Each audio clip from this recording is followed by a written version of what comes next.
colorblind, have low vision, or another print disability that makes reading, holding a book, or turning a page difficult or impossible. The content is copyrighted by the respective publishers. For more information, please visit us on the web at nfradioreading.org. Your Niagara Frontier Radio Reading Service now presents a reading of articles and features from the Buffalo News for Sunday, August 9th. Your reader for the first hour will be Edwin J. Vieira, and for the second hour, your reader will be Ron Bickelman. First, a look at the weather. Hazy sunshine and less humid today with a high of 82, cloudy tonight and a low of 68. Some sun and then turning cloudy and breezy and humid tomorrow to start off the work week on Monday with a couple of showers and a thunderstorm with a high of 81 and a low of 66. Tuesday it'll be sunny with a thunderstorm or two and a high of 81 and a low of 62. Partly sunny and a shower on Wednesday with a high of 81 and a low of 62. More thunderstorms and showers on the way for Thursday with a high of 78 and a low of 60. And it'll be mainly cloudy on Friday to start the weekend with a high of 76 and a low of 60. And the clouds continue on Saturday with a high of 75 and a low of 61. And now, here's our first story. Trial is pending in sex abuse suit involving school. Immaculata teacher accused of groping female students. 6 women who alleged being sexually abused in the 1980s by a male math teacher at Immaculata Academy, may soon be in a courtroom to confront the accused. When it comes to cases like this one, it's an anomaly.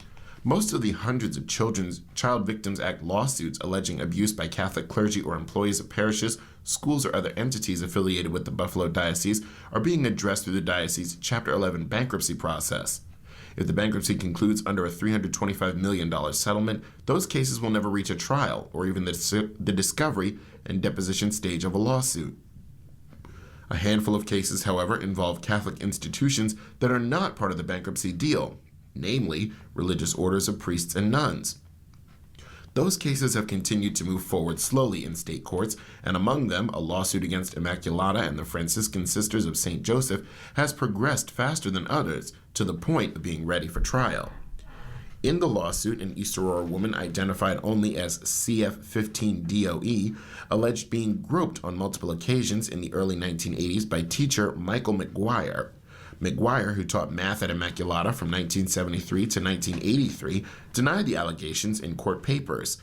McGuire also was mayor of the village of Blasdell from 1978 to 1987. The case has a scheduled trial date of September 17th, although that is expected to be pushed back. The case also still could settle prior to a trial. 5 other lawsuits allege the Franciscan Sisters, who administered and operated Immaculata for 88 years until its closing at the end of the 2015-2016 school year, were negligent in not protecting students from alleged abuse by McGuire. Those 5 other cases filed in 2019 also named the Buffalo Diocese as a defendant. So when the diocese entered Chapter 11 bankruptcy proceedings in 2020, any lawsuits pending against it were automatically stayed or put on hold. Per negotiations with the Official Committee of Unsecured Creditors, the stay extended as well to other institutional Catholic entities, named as defendants in lawsuits. Because the lawsuit brought by CF15DOE was filed in 2021, it did not include the diocese as a defendant, and as such, no stay was attached to the case. Attorney wants cases tried together. Daniel Chiachia, who is the plaintiff's attorney in all 6 Immaculata lawsuits, is now asking the federal judge presiding over the bankruptcy to lift the stay so all the cases can be tried together in state court. Chiachia said he's not seeking any verdict or judgment against the diocese and simply wants to have a single trial so that his clients must testify only once instead of being asked to recount traumatic events multiple times. All of their testimony is intricate to the whole. You can't have a trial without them all testifying because they all confirm different aspects to behavior that is part of the bigger picture, said Chiachia. In depositions, the plaintiffs described attending parties at McGuire's Blasdell home where alcohol was served, pornography was shown, and McGuire allegedly groped the breasts and genitals of girls while wrestling with them. Chiachia submitted multiple photographs to the court showing McGuire in the presence of high school girls inside and outside a private residence. In one photo, McGuire can be seen with 16 females, many of them seated around a table in the driveway. Another shows at least 8 females in a garage seated at a table with McGuire and what appear to be bottles of alcohol on the table. McGuire is also pictured on his back on the floor next to a sofa, grabbing the lower leg of an unidentified female who was clutching McGuire's left leg at the same time. And in another photograph, McGuire is seated on a couch between two students and has his hand on the thigh of one of them. A woman who taught at Immaculata also is in the picture. But the teacher is defending himself in the lawsuit. McGuire, who was an advisor for the school yearbook, acknowledged some students on the yearbook staff came to his home for meetings, but said the gatherings weren't parties and he never kept alcohol at home. McGuire, age 76, is choosing to defend himself in the lawsuit. Attorneys for the Franciscan Sisters argued in court papers that school officials had no knowledge of any inappropriate behavior by McGuire and received no complaints about him. Sister Marcia Ann Fiutko, a member of the Franciscan Sisters who taught at Immaculata at the same time McGuire did, described him as, quote, a very popular teacher, and testified she was not aware of any rumors or discussions he was engaging in sexual activity with the students. But another former Immaculata teacher said in a deposition she heard comments from students in her classes about McGuire hosting parties at his home with students and alcohol. The teacher, Jean Hawthorne, testified that she'd met twice with the school principal at the same Sister Marie at the same time, Sister Marie Stashwick, to express her concerns. Hawthorne later resigned and pulled her daughter out of the school after it became clear the administration was not going to investigate further, she said. They ignored the notice, said Chia. Stashwick died in 2023 and wasn't deposed in the case. The Buffalo Diocese didn't include religious orders among the list of additional debtors that will receive liability protections under the terms of the $325 million deal to settle nearly 900 sex abuse claims. So those orders are on their own when it comes to defending against any lawsuits naming them as defendants. These Catholic communities of men and women that operate under a shared spiritual focus and mission are separately incorporated, have their own management and operational structures, do their own charitable fundraising, and may have members serving in ministries far away from their provincial offices. Florida governor overseeing rise in inmate executions. The window shade rose promptly at 6 p.m. The gallery was silent apart from the humming of an air conditioning unit. A man lay flat on a gurney, covered in white sheet and bound by 6 leather straps. 27 people watched as he took his last breath. On July 28th, Dominic Ochicone became the 12th inmate to die by lethal injection in Florida this year, and the oldest person to be put to death since the state resumed capital punishment in 1979. The 80-year-old died 5 hours after James Duckett was put to death in the same room. The back-to-back executions were the first in Florida since 1964, another record amid an unprecedented rise in executions. Governor Ron DeSantis has ordered more executions than any of his predecessors, totaling 33 since the start of 2025 and 42 since he took office back in 2019. There are 239 inmates on Florida's death row. The governor has not publicly explained how he chooses which inmate is next to die, or whether he's concerned about the strain the accelerated pace of killing has on the prison staff tasked with carrying it out.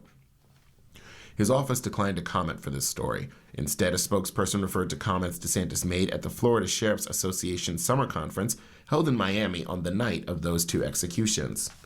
Quote, I just presided today over 2 executions in the same day. First time that happened in a long time, the governor said. I don't take joy in doing that. It's a weighty thing.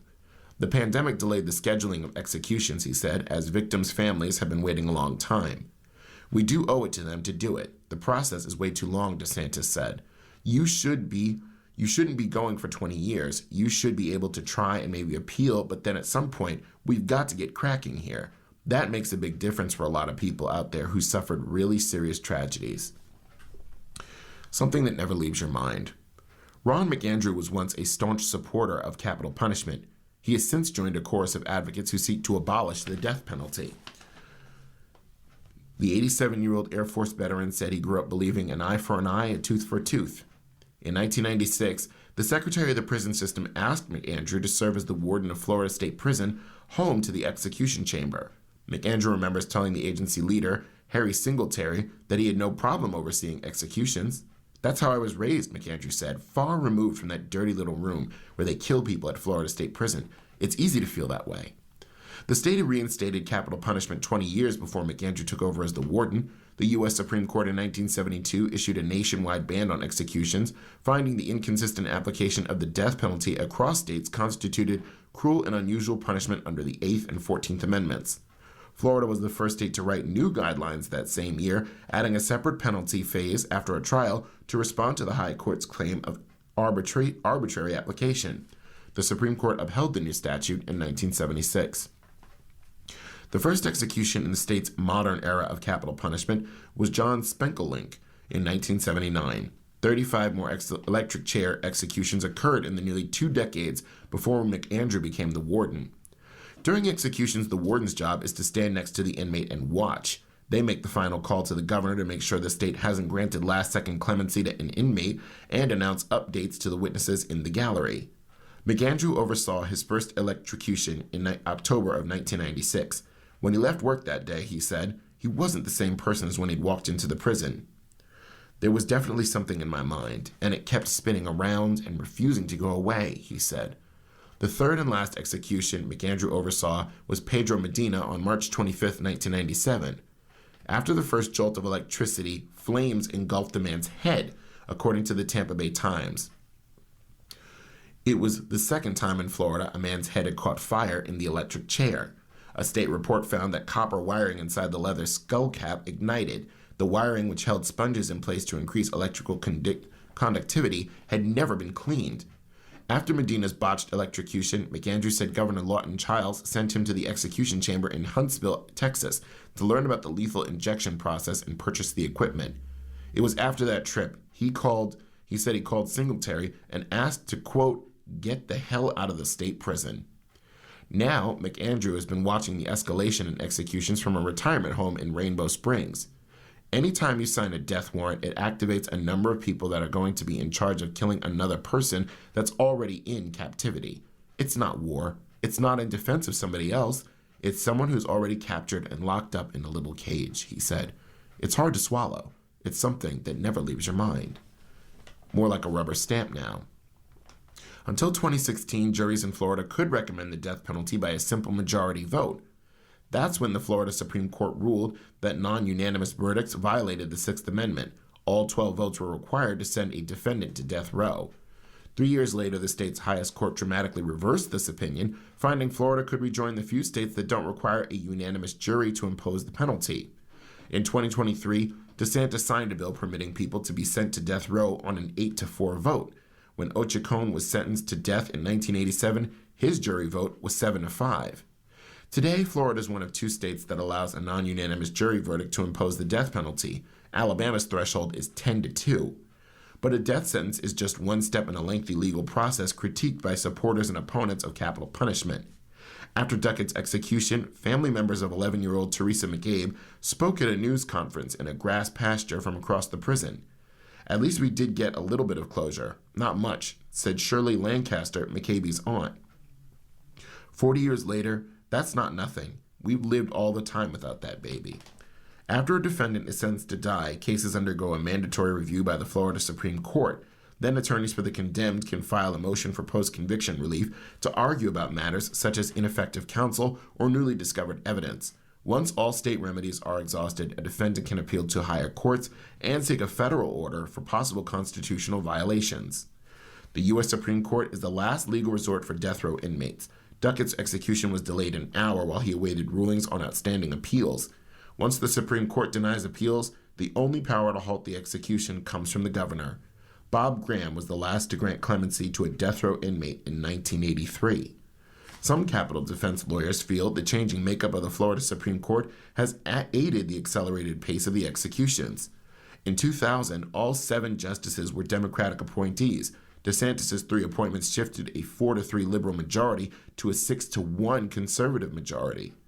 Tanya Alavi, who has done capital trial work since 2008, said she's noticed the conservative-leaning court has continuously, quote, denied relief in death row cases. It's done more like a rubber stamp now than it used to be, she said. Roseanne Eckert is a former lawyer from the Capital Collateral Regional Council, part of a state agency that appoints attorneys to defend death row inmates in their final pleas. She worries the number of death appeals to the Florida Supreme Court could be taking attention away from other important matters. They're pressuring them from all ends in terms of doing these mass executions, she said. When Eckert worked at the council, Jeb Bush was governor. Bush signed 21 warrants during his 8 years in office. He was much more careful about who he decided to sign on, she said. He recognized the solemn nature of that responsibility of the governor. As discourse around the death penalty grows, some states have turned away from capital punishment. In June, Ohio Republican Governor Mike DeWine announced he no longer believes the death penalty is a deterrent to murder and asked the state legislature to abolish it. The moral justification I have for voting for the death penalty simply no longer exists, he said in a statement at the time. Our money and energies are much better spent focusing on keeping these repeat violent offenders out of society than focusing on the death penalty. Jared Hooper, chief assistant of the Capital Collateral Regional Council, sat in a gray tweed jacket next to a row of state officials. He was among the 27 witnesses at Ochicon's execution. He described it as a solemn occasion. The windowless chamber has white walls and a red digital clock that hangs above the gurney. Under state law, 2 civilians are selected by the warden to serve as executioners, according to the Florida Department of Corrections. The one chosen as the primary executioner is somewhere behind the wall and is responsible for administering the flow of lethal chemicals. The second one is also present and can assume the primary role if needed. You're listening to a reading of today's Buffalo News on your Niagara Frontier Radio Reading Service. The time for our morning listeners is 9:15 a.m., and for our afternoon listeners, the time is 4:15 p.m.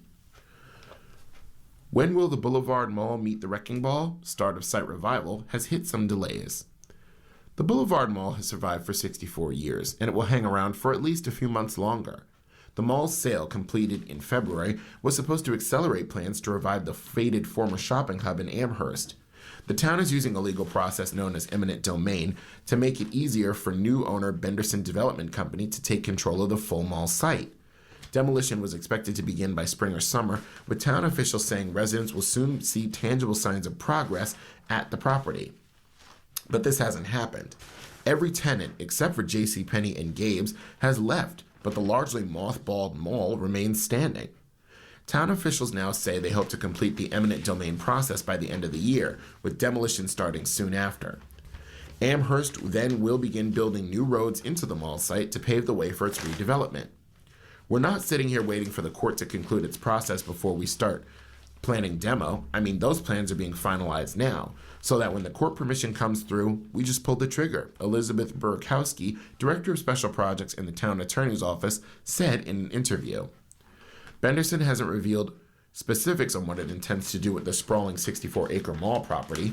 The developer and town have discussed a mix of uses, including retail stores, housing, a community center, and green spaces. It's a long-awaited revival in Amherst, where the mall was a major piece of the town's identity for decades.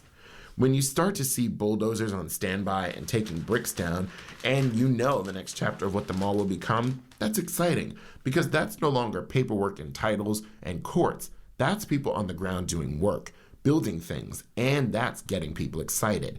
Amherst Supervisor Sean Lavin told the Buffalo News. And we've taken a long time to get here, so I want the residents to know that we're right here, and it's an exciting chapter for this parcel. The long history, the recent struggles. The Boulevard Mall, which opened in 1962, was the oldest enclosed shopping center in the Buffalo suburbs. It attracted generations of visitors before changes in consumer behavior, primarily a shift to online shopping, battered it, and other indoor malls across the country. As the Boulevard Mall struggled financially, Douglas Jamal, a Washington, D.C.-based developer adding to his local portfolio, moved in. He bought the mall and its neighboring Wegmans for a combined $31.5 million in 2019. Jamal worked with the town and Benderson, which already owned several parcels on the site, to develop a $150 million town center plan that would bring a new retail, commercial, and residential use to the property. However, the relationship between Jamal and town officials soured, and Jamal late last year revealed he would sell his mall holdings to Benderson. Benderson officials hoped to close on their $15 million purchase of the main mall site last year, but the process stretched into February. Nearly emptied out. The closing allowed the town of Amherst to file to take over the mall properties through eminent domain. This legal process gives the town the ability to void deed restrictions and other legal obstacles to redevelopment of the mall property before returning control of the land back to Benderson. The town planned to take land owned by Benderson, JCPenney, and Firestone Complete Auto Care, which has a store along Maple Road on the edge of the mall property. Benderson is foregoing town compensation for its property and is providing Amherst at least $4 million the town will pay to JCPenney and Firestone. The town has said it will be reimbursed through project revenue for all its acquisitional costs. Town officials had anticipated the eminent domain process, which requires judicial approval, would take about 4 months. Once Benderson receives control of the property back from the town, it can begin demolition, work that was eyed to start in spring or summer of this year. The mall's almost entirely cleaned out. The final inline tenants were told to leave by the end of February. Anchors such as Dick's Sporting Goods and Macy's closed too, just as JCPenney and Gabe's department store, which have exterior access, remain open within the main footprint. Benderson owns the Gabe's building and a Chili's restaurant out parcel, and both are included in the eminent domain filing. Outbuildings used by an M&T Bank branch and Premier Auto Care are not part of the transaction. We remain excited about the future development of the Boulevard Mall site, said Eric Raccoon, Benderson's Vice President of Development and Leasing. The town eminent domain process continues and appears to be nearing a resolution, at which point we will have more to share as future plans become clearer. And now on to world news. Canada seeks deal before Trump's 50% tariffs inflame feud. Canadian negotiators are trying to secure a deal with the United States before 50% tariffs on a wide range of goods threatened by President Trump kick in on August 19th, while warning of an ugly new phase of the trade dispute if the levies are imposed. After months with little progress, a flurry of high-level meetings has given some Canadian officials optimism for reaching an interim agreement to ease trade across the U.S.-Canada border. That would effectively be a side deal before more substantial and permanent talks on the future of the North American trade relationship. But Canadian officials have told their U.S. counterparts if Trump carries out his 50% tariffs threat this month, it would severely damage relations. Prime Minister Mark Carney would face strong domestic pressure to retaliate, and that may set off a new cycle of escalation according to people who've been briefed on the talks. The U.S. promised 50% tariffs against nearly $20 billion of goods, such as beer, plywood, milk, and hockey sticks from its northern neighbor, unless Carney acts to end Canada's counter tariffs on U.S.-made autos, trade controls on dairy, and most provinces' decision to take U.S. alcohol off their shelves. The new duties would see the White House use an unprecedented power, Section 338 of the Depression-era Tariff Act, and would not include exemptions for goods traded under the U.S.-Mexico-Canada agreement Trump signed in his first term. Carney's government aims to use the coming days to finally get to an agreement to lower the Section 232 tariffs Trump's put on foreign-made steel, aluminum, autos, and lumber, according to people with knowledge of the discussions, who spoke on condition of anonymity due to the sensitive negotiations. Canadian officials led by Chief Negotiator Janice Charette and Canada-U.S. Trade Minister Dominic LeBlanc have told U.S. Trade Representative Jamieson Greer and his team they can address the main U.S. irritants if there is a meaningful relief on the 232 tariffs, said the people familiar with the talks. But Charette and LeBlanc also warned their U.S. counterparts Carney will be politically boxed in if Trump goes ahead with the 50% tariffs and unable to control the reactions from provincial leaders and the Canadian public. Many Canadians have spurned U.S. goods and travel after Trump won the 2024 election, imposed tariffs, and began talking about making Canada the 51st U.S. state. Imposing more U.S. tariffs may torpedo Canada's ability to make future concessions to reach a deal, the people said. It's unclear whether Trump is willing to offer significant enough tariff relief to satisfy the leaders of Canadian provinces who have control over the liquor bans, along with other measures such as anti-U.S. procurement rules. That includes Ontario Premier Doug Ford, Quebec Premier Christine Frechette, and British Columbia Premier David Ahey. Although the 232 tariffs are global, they disproportionately hit Canada, whose economy has oriented around trading those goods and commodities with its larger neighbor to the south. Charette, LeBlanc, and Canada's U.S. Ambassador Mark Wiseman briefed provincial and business leaders on Thursday about the state of the talks, which have intensified since the 50% tariff deadline was announced on July 20th. The core message and what we were super happy to hear is that really good progress has been made indicating a path forward for an interim deal, said Candice Lang, president of the Canadian Chamber of Commerce, who was at one of the briefings. Lang said that Canadian team is prioritizing a deal before August 19th, not simply a delay before the 338 tariffs kick in. There's a decent level of confidence in the pathways to an interim deal, yet some hesitancy because it has to be approved ultimately in the Oval Office, Lang said. If the 338 tariffs actually come into effect, it'll reset the trade relationship negotiations in a significant way, Lang said. Carney has said publicly this week he's only interested in a broad deal with the U.S. that provides relief on all the sectoral tariffs Trump has in place, not just one or two. He set out the logic of a win-win deal to lower costs for American businesses, pointing to aluminum prices, which have soared by more than 50% for U.S. buyers since Trump hiked tariffs on the metal to 50% in June 2025 because the U.S. still relies heavily on Canadian exports. Iran says a deal is close, but the strait won't reopen. Iran said on Saturday a deal with Oman on control of the Strait of Hormuz was close, but would not be enough to free up the waterway, and the United Arab Emirates said Iran had hit another ship there. Agreement between Iran and Oman over the strait is seen as vital to a wider deal to end the war that began with U.S. and Israeli attacks on Iran on February 28th and led to Tehran establishing a chokehold over the major energy export route. A U.S. official who declined to be identified has said on Friday that Washington anticipated an agreement soon between Iran and Oman, which sit on either side of the strait, so that normal oil traffic could resume.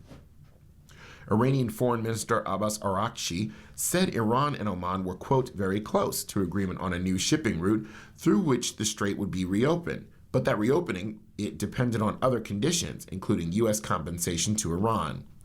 The secretary of Iran's top national security body, Mohammad Bakir Zokdar, listed other demands including ending U.S. threats against Iran, stopping aggression against Iran and its Lebanese, Palestinian, Yemeni, and Iraqi allies, and lifting a blockade and sanctions on Iran and freeing up Iranian assets.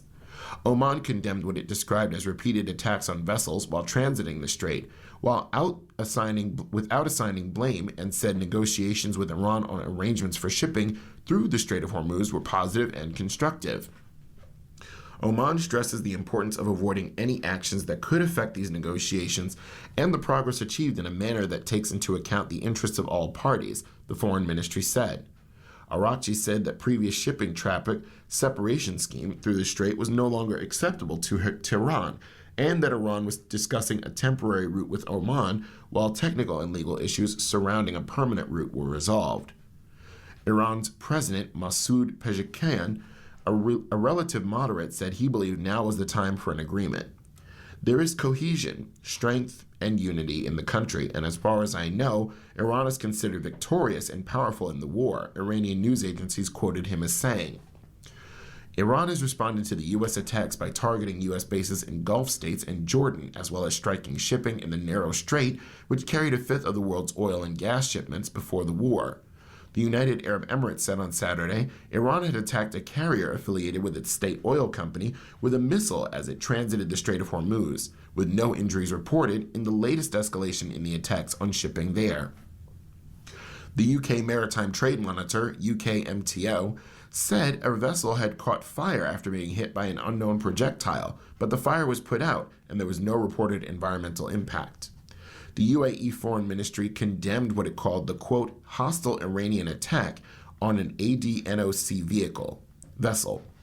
The ministry said the attack violated a UN Security Council resolution on freedom of navigation and accused Iran's Revolutionary Guards of acts of piracy by targeting commercial shipping and using the waterway as a tool of economic pressure. It called on Iran to halt the attacks and reopen the strait fully and unconditionally.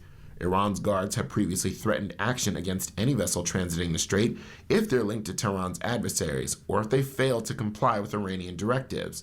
There was no immediate comment from Iranian authorities. In recent weeks, the Trump administration has repeatedly signaled a deal to reopen the strait could be close, only to have Iran deny that talks are underway.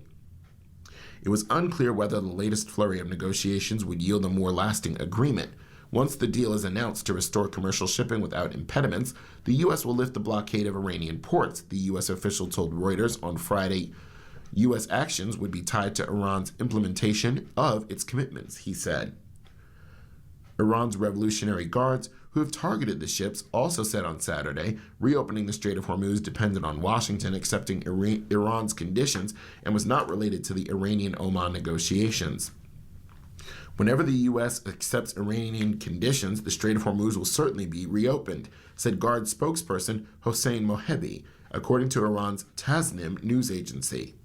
A proposed deal between Iran and Oman could help end 5 months of war between the Iran and U.S., and would give Tehran control over ships entering the Gulf through the strait, a senior Iranian source and 2 regional officials told Reuters on Wednesday, one of the biggest concessions yet to Iran.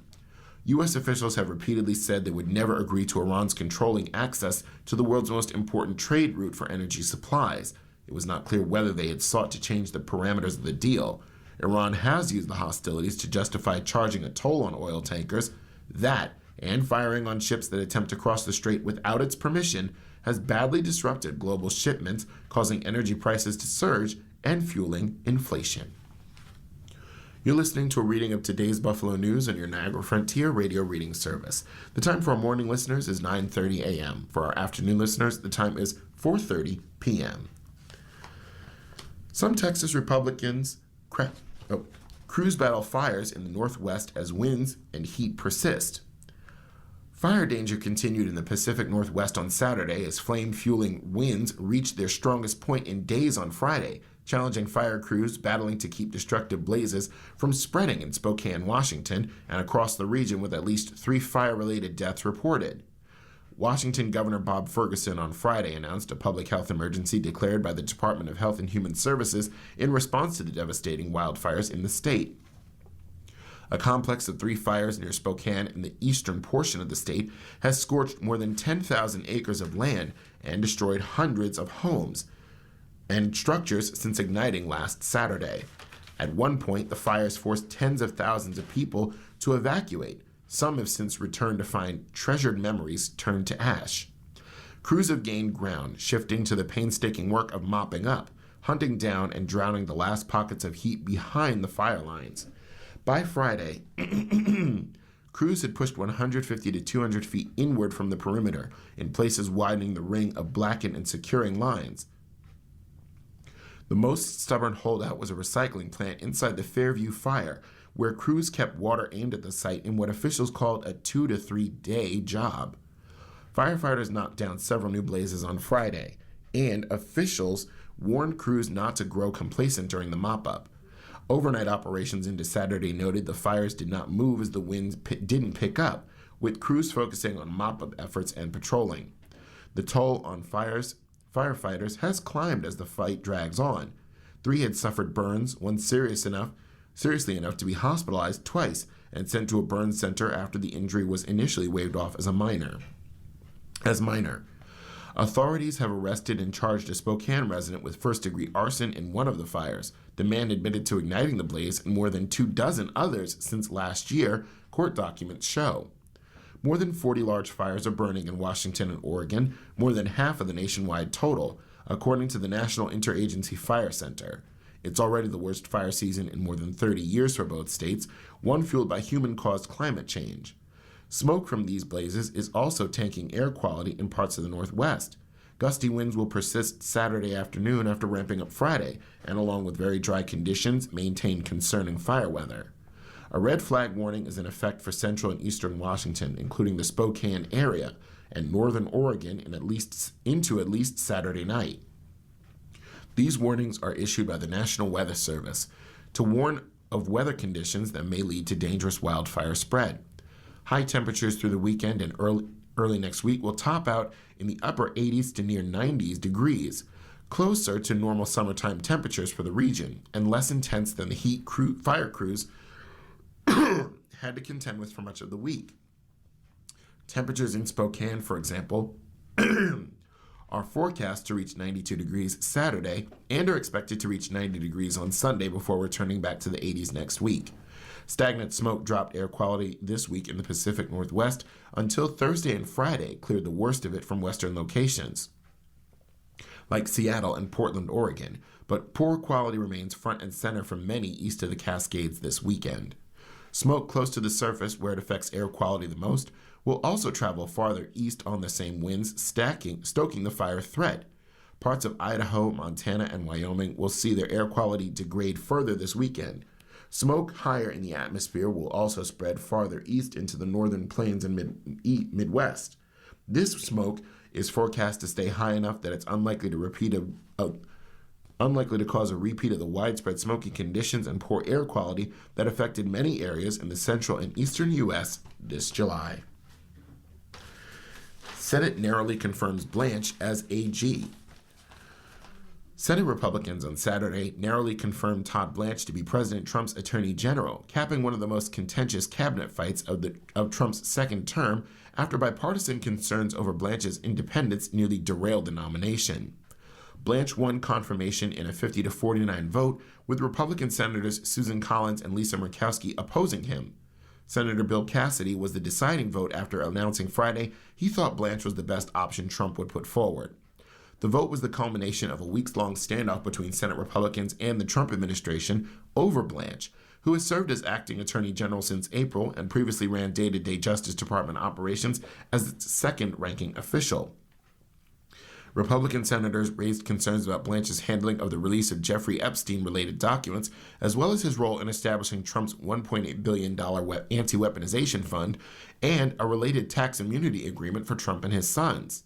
But Blanche overcame those challenges in frantic meetings around Capitol Hill over the last several weeks, ultimately agreeing in writing to narrow the tax immunity agreement and end the weaponization payments, which critics have called a slush fund for Trump's allies, including those who rioted at the Capitol on January 6, 2021. Both the tax immunity agreement, which barred the IRS from auditing previous tax returns of Trump, his sons, and their family business, and the fund emerged from Trump's $10 billion lawsuit against the IRS. Questions remain, though, about whether that commitment is legally binding and whether Trump, who has said he loves the idea of the fund, could later press Blanche, his former personal attorney, to revive a similar program under another name.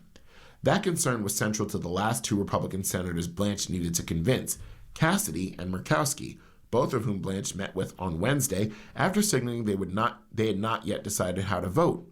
Murkowski cited her lack of confidence in Blanche to, quote, check the worst impulses of this administration.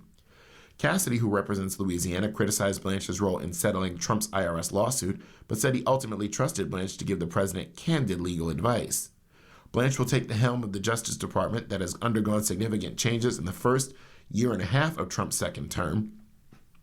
Under Blanche's leadership, the department has sought prosecutions of Trump's perceived enemies, caused mass departures of career prosecutors, and stated that it served at the direction of the president, a break with long-standing norms of independence. Federal judges have on multiple occasions criticized prosecutors for bringing what they described as weak cases, and grand juries have declined to indict in some instances. Political appointees also removed senior career officials seen as resistant to the administration's agenda, significantly reducing staff in the Civil Rights Division and the Ethics Office, among other divisions. Blanche has argued he has helped bring crime to record lows and righted what he says are wrongs brought by the Biden administration against Trump and his conservative allies. Blanche's supporters say he's committed to the Justice Department's core mission of keeping the country safe on Friday. Some Republican skeptics have said Blanche, who spent nearly a decade as a career prosecutor in New York, is likely the most palatable nominee Trump could have put forward, and that in a permanent capacity, he's more likely to resist White House pressure.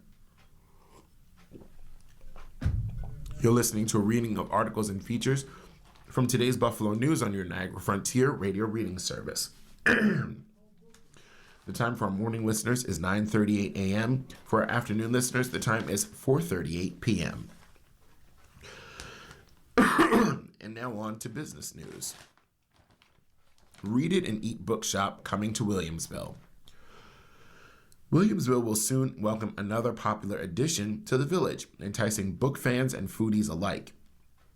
Amid growing sales, Read It and Eat Bookshop will open a new location in Williamsville this fall, located at 5526 Main Street in the village next to the Muscarella's Pizza. This expansion will allow us to significantly grow our selection of cookbooks and kitchenware offerings, owner Kim Bizzotti said. The 1,700 square foot flagship location will feature a commercial kitchen for its popular cooking classes, demonstrations, and award-winning talk and taste author events. The certified kitchen will also be available to the community to rent. The commercial kitchen will be available for hourly rental, providing a unique space for small businesses, book clubs, community organizations, and private events, Bezzotti said. This exciting new chapter will enable us to expand our programming, better serve our customers, and create even more opportunities for connection through food, books, and learning. Read It and Eat started during COVID-19 as a quarterly food-themed subscription book box. In 2023, Read It and Eat moved into the Westside Bazaar to test the culinary bookstore concept, and deeming it a success, joined the Valaver Collective at 2929 Main Street in 2024. Bezzotti will transition away from the Valaver collection once the move to Williamsville is complete, but will maintain her spot at She Gathers, a vendor and artisan market at 38 Webster Street in North Tonawanda. Stars for Our Troops initiative continues. Tops Markets and Colvin Cleaners have teamed up with Buffalo Niagara Honor Flight for a second year to honor military troops and first responders with the Stars for Our Troops initiative. Under the program, volunteers repurpose donated American flags that have reached the end of their useful life and are retired from service. They cut out each individual embroidered star on the flag and repackage them with a note that reads, quote, "I am part of our American flag that has flown over the U.S. I can no longer fly. The sun and winds have caused me to become tattered and torn. Please carry me as a reminder, you are not forgotten." More than 30 volunteers from BNHF joined TOPS workers at the grocer's headquarters to process 33,850 stars, which will be gifted to active military personnel and first responders. At TOPS, we believe that honoring those who have served our country and protected our communities is more than a responsibility, it's a privilege, said Ron Ferry, president of TOPS. We are incredibly grateful to the brave men and women of our military and first responders for their unwavering service and sacrifice. TOPS collected the flags in spring for retirement, ending up with nearly 3,000 of them at 53 of its stores and its warehouse and corporate office. The completed stars will be given out at VA hospitals on honor flights, to first responders, and to veterans at TOPS stores. My grandfather, Tony Baloney, one of the founders of Colvin Cleaners, served in the Army, so we always jump at the opportunity to support our troops or veterans, said Chris Bilani, Vice President of Colvin Cleaners. And just so people know, American flags are always cleaned for free at Colvin Cleaners. Dollar General scouts small businesses. Dollar General has issued a call for small businesses offering business resources, funding, and opportunities to partner with the discount chain. Small businesses can apply online for the chance to attend virtual meetings with the company this fall. The Small Business Development Program opens up opportunities for education with its SBD Academy, as well as resources on possible funding avenues. At Dollar General, our mission of serving others is grounded in providing meaningful products to our customers, and we're committed to engaging with a wide variety of vendors and suppliers across the country to help us fulfill that promise, Brian Wheeler, Dollar General's Executive Vice President and Chief Merchandising Officer, said in a release. Applications will close on August 17th. Bath & Body Works getting a new look. Earlier this month, mall staple Bath & Body Works began refreshing stores with a new look, new signs, and new layout. The company hopes this overhaul will make shopping for products and discovering new ones more intuitive for customers and drive long-term sustainable growth. Every store in the U.S. and Canada will be remodeled under the new vision. The updates will gather products by scent type: botanicals and blooms, fresh and clean, fruity and bright, treats and sweets, and warm and woodsy. Sections will be organized around body care, hand soaps, and home fragrance. Seasonal products will be featured on in-store fixtures, while year-round offerings will be presented on the store walls. Bath & Body Works introduced Gingham Plus last year, a new store design with a different layout, elements of technology, and scent bars. Those locations will also receive the new enhancements. And now to small business news. Small biz booming. More people have created their own companies since 2020. Lily Meglio never dreads going to work. On most days, the door to Lily's, her boutique in Clinton, Connecticut, opens at 10 a.m. Meglio, age 22, straightens merchandise, places orders, and helps customers. "I always have so much fun, and I feel so creative being there," she said. "That's huge for me." Last year, she graduated from Emmanuel College in Boston with a marketing degree and submitted more than 100 job applications. Then she asked herself, what if I started my own business? Today, she has a storefront website and growing following on social media. Lily's boutique is turning a profit. In the first half of this year, about 3.1 million Americans filed paperwork to start their own businesses, up almost 17% from the about 2.6 million who filed during the same period last year, according to census data. There are quite a few things that factor into why we're seeing so many new formations, but it's very, very clear this wasn't just a blip, said Whitney Ward, Public Relations Director for Registered Agents, Inc., a company that provides business formation services and tracks business creation. So why now? In a year in which U.S. employers added just about 181,000 jobs, according to revised Labor Department data, Meglio said the free time she had while waiting to hear back from prospective employers is what pushed her to open Lily's. A second reason behind growth in business creation could be that among some of the 1 in 3 Americans who took on side hustles to make ends meet turned them into full-fledged businesses. That's what happened to me, said Tori Dunlap, a money expert who left her 9-to-5 job of 3.5 years after founding her first 100K, a financial and education platform. It's now her full-time job and a multi-million-dollar business. If you're interested in entrepreneurship, you're interested in being your own boss, a side hustle is a great way to test that. Great way to test your own skill set. Great way to build any necessary skills you need without asking the business to do too much for you, and also deciding if you want to do this at all. AI, threat or aid? Another reason behind the growth could be layoff anxiety. 61% of employees reported feeling it last year, according to a Harris Poll survey for Into, an outplacement and career development company. This year, more than half of Americans fear artificial intelligence could cost them or someone in their household a job, a Reuters Ipsos poll found. But for some, AI turned from a threat to a helpful tool. Marketing, bookkeeping, social media, all of these things can now be helpful with free AI programs that are really easy to use, Ward said. All of those things used to just have to be done by one person, a business owner, and it was a lot. It scared some people away, I think. But now, it's so much easier to start a business. Women owned. The number of business applications jumped sharply in 2020 and 2021 as the COVID pandemic kept people home and accelerated since.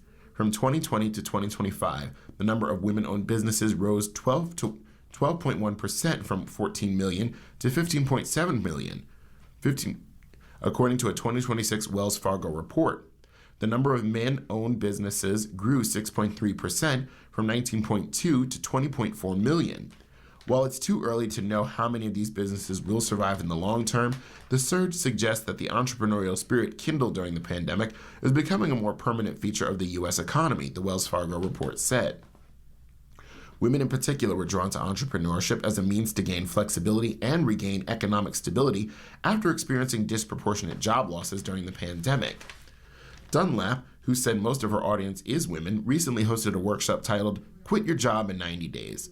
It aimed to teach participants how to find their bridge business that can help them leave their 9-to-5. Women are just waking up to the fact that work is not built for them, especially if they're not mothers, especially if they're caregivers, especially if they want any sort of time, freedom, and autonomy in their life, she said. It's very, very hard to find that in a traditional corporate environment. As part of our newspaper reading, we now present the day's death listings. If you need further information on any of these names, please call us at 716-821-5555. That number again being 716-821-5555. Josephine Anderson McInnes, Gretchen M. Anzinger, nee Drescher, Pearl S. Assad, nee Szymanek, Martin G. Marty Bauer, Crescentia J. Bindewald, nee Pollinger, Richard Frederick Bramer, Mark A. Carpenter, John T. Kavanaugh, Edward J. Cloesy Jr., Margaret C. Collins, nee Kalsick, Thomas J. Coltrera, Sandra D. Dascombe, nee Hurd, Stefania David, nee Shibetta, Catherine Ann Barnes, DeMars, Dolores T. Feel, nee Coing, Thomas Flynn, Judith Ann Ford Feigl, Nancy Foster Sherman. Kathleen Glascott, nee Joyce. Rita M. Grabowski, nee Colsani. Denise Graff. Francis E. Grisanti, nee Borman. Sandra G. Gugino, nee Codabaz. Donna C. Harris. Dave R. Hicks. William J. Hooker. Louisa M. Louise Infanti, Belouz. Betty Ann Kinyun. Robert J. Leisner. Jerome Carl Lisinski. David W. Liss. Stanley M. Lopat, Esquire.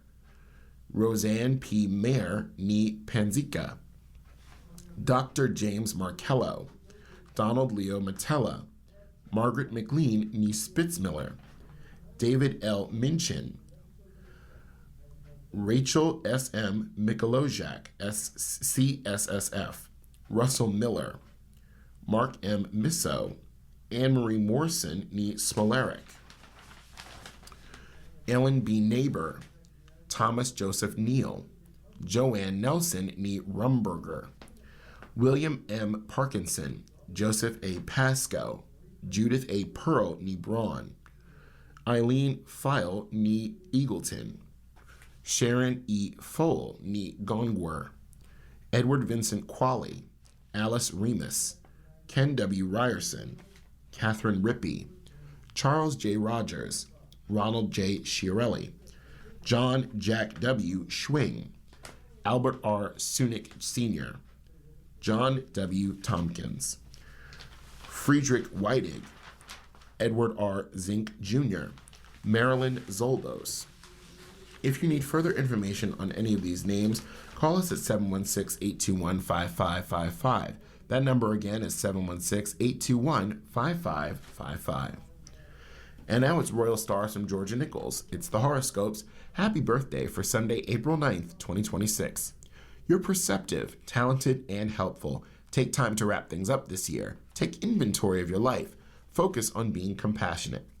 The stars show the kind of day you'll have, with 5 being dynamic, 4 being positive, 3 is average, 2 so-so, and 1 is just difficult. For Aries, those born March 21st to April 19th, it's a 2-star day. Tread carefully when talking to family members, especially female relatives, as well as partners, spouses, and close friends, because confusion is rampant today. Tonight, relax. For Taurus, those born April 20th to May 20th, you're having a 3-star day. When talking to others about work, health, or a pet, be extra clear in your communications, because Neptune can create confusion in conversations. Tonight, discussions. Gemini, you're having a 3-star day, those born May 21st through June 20th. If you feel tempted to buy something luxurious, beautiful, or artistic, clothing, jewelry, or art objects, think twice. Wait until tomorrow. Tonight, check your belongings. For Cancer, those born June 21st through July 22nd, you're having a 2-star day. If you're talking to parents, bosses, teachers, VIPs, or the police today, take care to clarify what you mean. Furthermore, make sure you know what they require of you or what they're saying. Tonight, you win. For Leo, you're having a 3-star day. Those born July 23rd through August 22nd. Something going on behind the scenes, and possibly something you're not aware of, could create misunderstandings. Be careful about what you say. Tonight, solitude. Virgo, those born August 23rd through September 22nd, it's a 3-star day for you. Because there's a strong possibility for confusion about financial transactions and discussions about money and shared property, you might be wise to delay these exchanges until tomorrow. Tonight, friendships. For Libra, those born September 23rd through October 22nd, it's a 2-star day. Because you love beautiful things and harmonious relations, be careful shopping today, because you might go overboard buying something you'll regret later. Tonight, you're noticed. For Scorpio, those born October 23rd through November 21st, it's a 3-star day. Don't overreact if you think you're dealing with a passive-aggressive situation with someone. Confused communications are happening everywhere today. Tonight, explore. Sagittarius, those born November 22nd through December 21st, it's a 3-star day. Discussions with friends, groups, or your kids might require money, funding, or using someone else's property. Make sure to get permission so no assumptions are made. Tonight, check your finances. For Capricorn, it's a December 22nd through January 19th.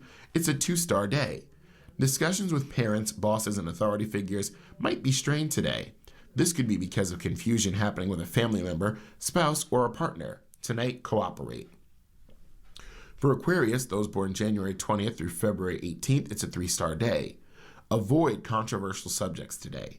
Misunderstandings could make people riled up when there's no need for this to happen. The problem is that there's a strong potential for confusion. Tonight, work. And for Pisces, those born February 19th through March 20th, it's a 3-star day. Be very clear when talking to your kids today. If shopping, get a receipt and think twice before you spend your hard-earned money. Tonight, socialize. And now for Today in History. Sunday, August 9th, in 1814, Major General Andrew Jackson, known as Old Hickory, signed the Treaty of Fort Jackson, which ended the Creek War. The tribe surrendered about 22 million acres, more than half of present-day Alabama and part of Georgia. In 1859, the first patent for an escalator was issued to Nathan Ames of Saugus, Massachusetts. In 1877, after the Nez Perce tribe refused government demands to move off its land, U.S. troops fired upon tribal members at dawn by Big Hole River in Montana Territory. Between 60 and 90 tribal leaders were killed.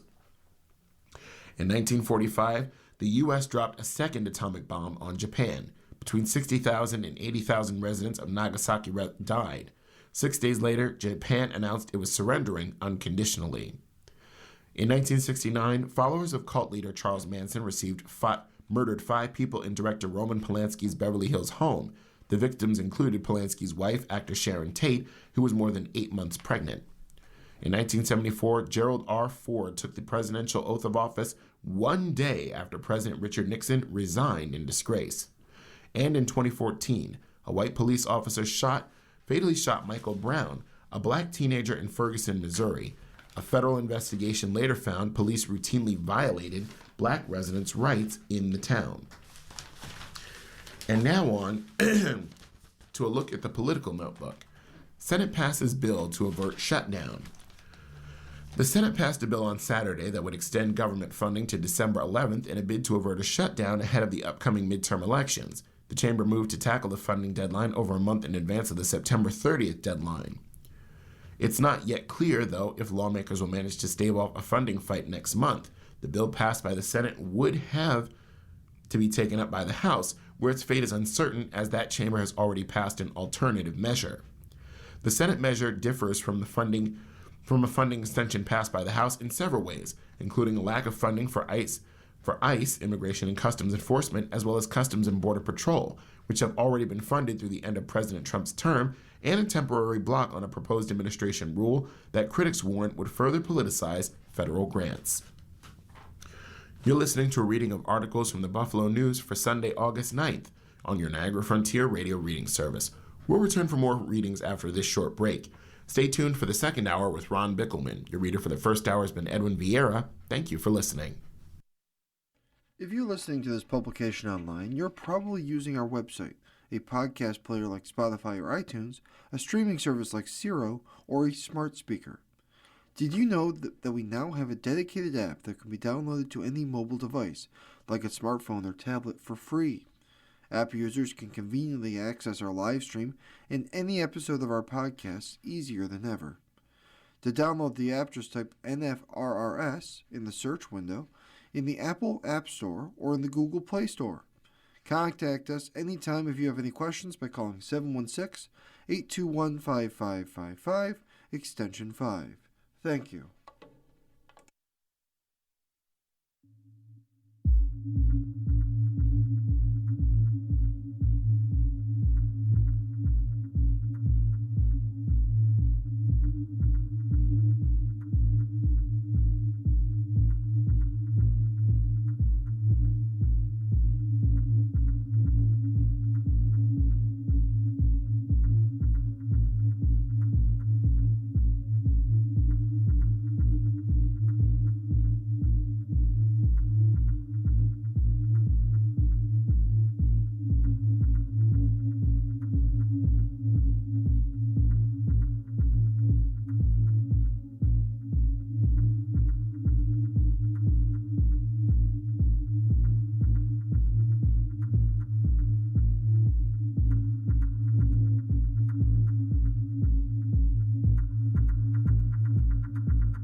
continue now with our reading of articles from the Buffalo News. Your reader is Ron Bickelman. Blakeman sounds off on Hochul's data center moratorium. Dems tie his position to Trump. New York's race for governor has a new topic separating Governor Kathy Hochul and Nassau County Executive Bruce Blakeman, the state's one-year moratorium on data centers. During an appearance in Albany on Wednesday, Blakeman slammed Hochul's July 14th executive order to impose a moratorium on the state's approval of permits on any data centers that use 50 or more megawatts of power. Hochul, a Buffalo-born Democrat seeking her second term, said the need to protect the environment, electrical grid, and utility ratepayers necessitated the order, but Blakeman called it an error. Data centers which power artificial intelligence have become a polarizing issue across the country and state, which includes several proposals to construct the facilities in Western New York. This is a complete failure on Kathy Hochul's part, Blakeman said. She's put in this ban, she calls it a moratorium, and she's put in a ban on AI data centers in New York State because she has to figure it out. Well, what have you been doing for 4 years? This is the fastest growing industry in the world, and you haven't figured it out yet. The Republican candidate told reporters that if he were governor, he would have worked with local governments and data center developers on concerns such as centers' impacts on local water supplies. To do business with the state, he said data centers should have a water recirculation system so it doesn't hurt the water supply of the host community. Blakeman noted that building trade unions are upset over possible loss of construction jobs. He said he understood the data center operators informed the governor that they would supply their own energy generation with a surplus and that they would sell back to communities to lower electric bills. So it seems to me that the industry is fully willing to come to the table with the state and local government and come up with a solution to the problems, but just to bury your head in the sand with the fastest growing industry in the world, Blakeman said, calling it an example of the state's failure in economic development. We need better jobs. We need to create higher paying jobs. We need jobs with better benefits in New York State. In response to Blakeman, a spokesman for the state Democratic Party said her challenger is out of touch with what the state residents want, and twice reminded voters that Blakeman is echoing the words and position of President Trump, while Governor Hochul ensures that when companies benefit from AI because of New York, New Yorkers do too. But Bruce Blakeman and Donald Trump want working families to foot the bill for the big data centers, jacking up utility costs and making local communities bear energy and environmental costs at ass and dick. Governor Hochul is taking decisive action and putting New Yorkers first, which Blakeman knows nothing about, just like his boss, Donald Trump. On June 4th, both houses of state legislature passed the Responsible Data Center Development Act, which would impose a one-year moratorium on more strictly ban data centers that use more than 20 megawatts of power. Hochul said a regulatory framework for data centers was needed for multiple reasons, including massive amounts of energy needed to run the centers, which she said should not be passed on to consumers, the water required to cool the servers of the data centers, and the disruptive noise they make. Hochul said she plans to introduce a bill next year to repeal sales tax exemptions for large-scale data centers around New York. The Buffalo News reported the data centers have reaped tax exemptions enacted during Governor George Pataki's administration intended to support email and internet host operations. She said the state lost $12 million in would-be sales taxes from data centers in 2026. Continuing now in city and regional news, Amherst man pardoned after riot in D.C. faces felony gun charges. 19 months after he received a presidential pardon for his actions during a violent riot at the nation's capital, Amherst resident Thomas F. Cibic is back in trouble with the law. Cibic, 40, faces 3 felony weapons possession charges in connection with domestic dispute that took place in a home in Williamsville in June.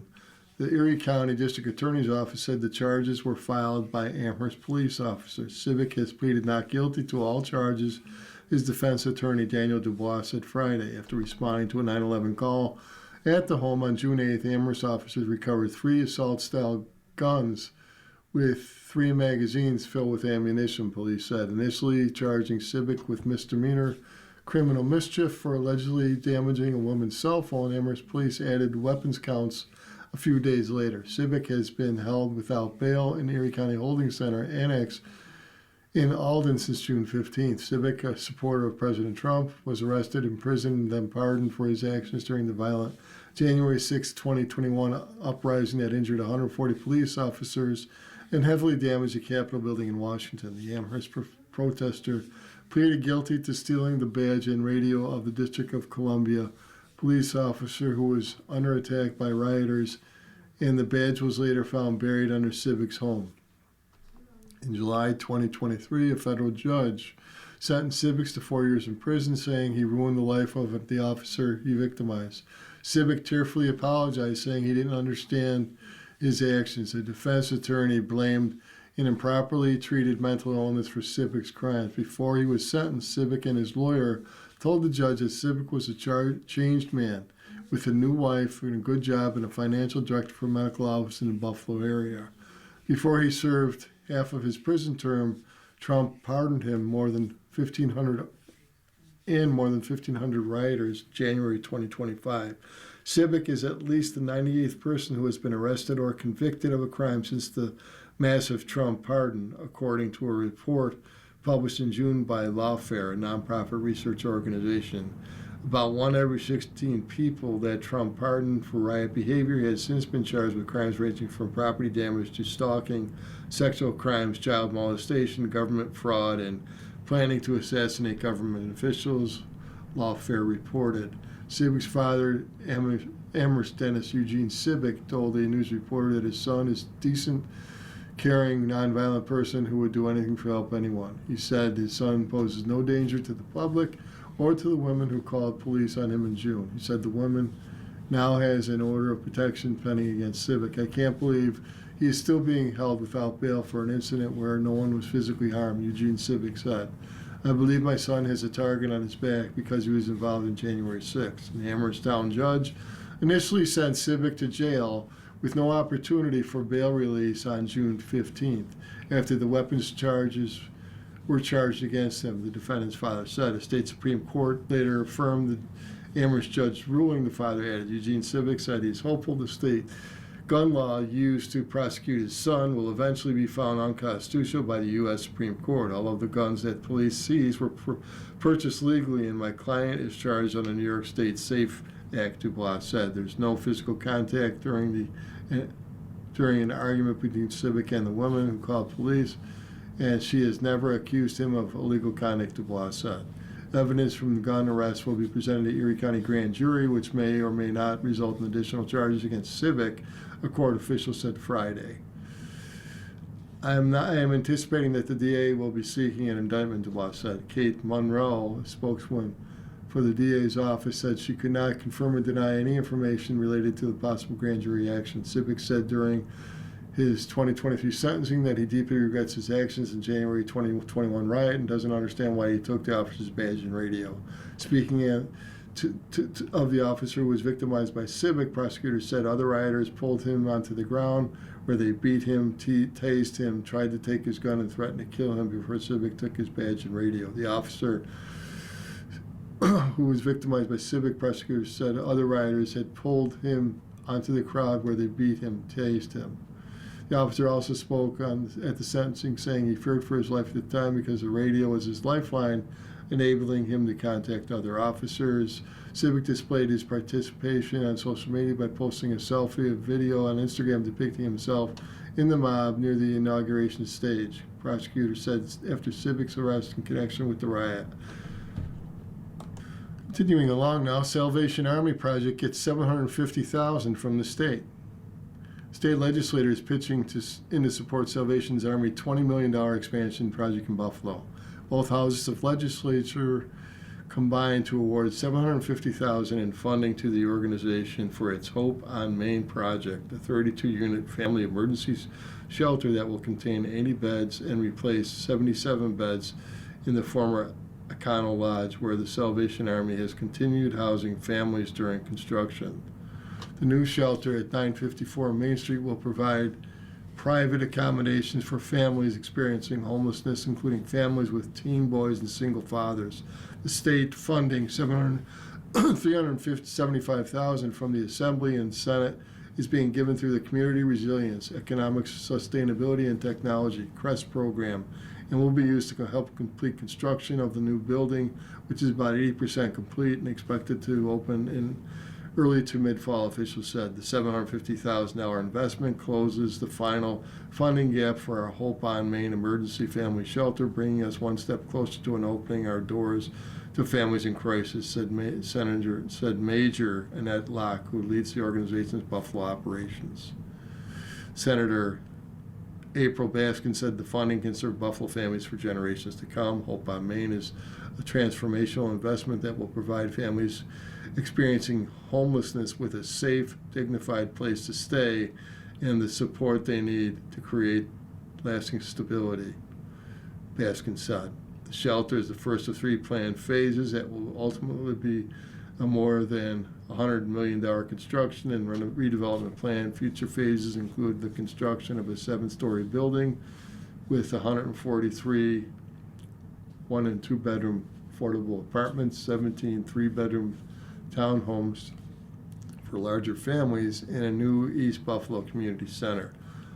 The broader 3-phase Hope on Main initiative is supported by the federal, state, and local grants, as well as private fundraising. People Stokes said she looks forward to seeing the progression of the entire project. Housing of all shapes and sizes should be dignified at the utmost quality.